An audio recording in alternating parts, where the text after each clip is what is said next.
আমায় দেখলে দিদি যা খুশি হবে না। দাঁড়াও, তোর হাত দিয়ে দিদি কিছু পাচার করে? আসি মানে?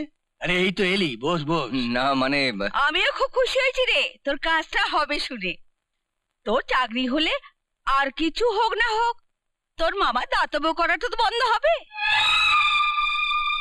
আর তোর বাউন্ডুলের স্বভাবটাও ঘুচবে এতদিনে। তুমি থামো তো, গান বাজনা করার বাউন্ডারি দুটো এক জিনিস হলো? ও পঞ্চম, তুমি কোনো খবর পেলি? কেমন আছে? হ্যাঁ, ওই চাকরির খবরটাই তো দিতে যাচ্ছি কাল দিদির বাড়ি। আচ্ছা জানো মামি, দিদির চাকরির খবরটা পেলে না আমি জানি যে পাগলি দুদিন ঘুমোতেই পারবে না।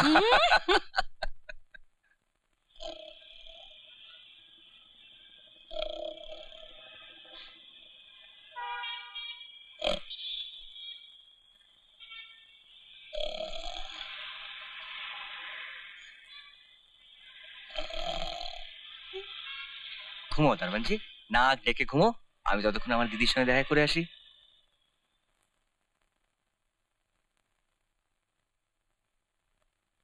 আমায় দেখলে দিদি যা খুশি হবে না। দাঁড়াও,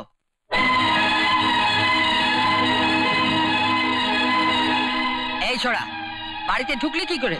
তুই প্রায় এখানে ঘুরঘুর করিস কেন? দিদিকে দেখতে যে খুব ইচ্ছে করে। ইচ্ছে করে নাকি তোর হাত দিয়ে দিদি কিছু পাচার করে? না না, তাই আজকাল কিছু না কিছু বাড়িতে জিনিস খুঁজে পাওয়া যাচ্ছে না। হ্যাঁ, এই তো সেদিন একটা দামি ক্যামেরা কিছুতেই খুঁজে পাওয়া গেল না। কি বলছেন কি আপনারা? বলছি চামেলির শ্বশুর বাড়ির কথা। চামেলিকে ডিভোর্স করবে বলে ওরা নোটিশ পাঠিয়েছে। হাঁ করে দেখছিস কি? তোর দিদি বাড়িতে নেই, অনেক দিনের জন্য বেড়াতে গেছে। বেড়াতে গেছে?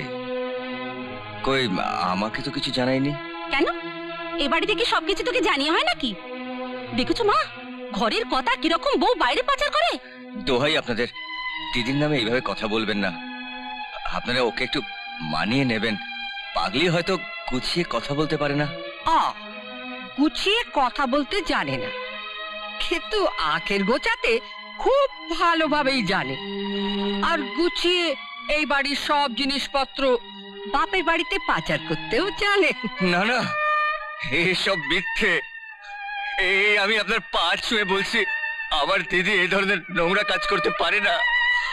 আমার দিদি এই ধরনের নোংরা কাজ করতে পারে না।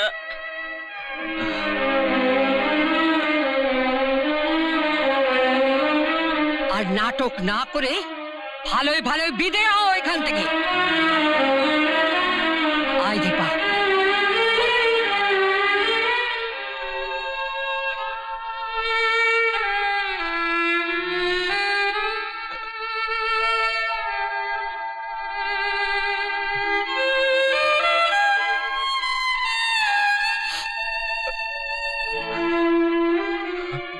নাই যদি দেখি ওকে কখনো, ও রয়েছে মনে হবে তখনো। নাই যদি দেখি ওকে কখনো, ও রয়েছে মনে হবে তখনো। ও যে ছিল বলে দেবে শাখের আওয়াজ। আমি কাঁদছি কেন? দিদি তো আমায় কিছু বলে যায়নি, তাহলে আমি শুধু কষ্ট পাচ্ছি কেন? বেড়াতে গেছে, বেড়াতে গিয়ে কত আনন্দ পাচ্ছে। আনন্দ পাবে তখন যখন ফিরে এসে আমার চাকরির খবর পাবে।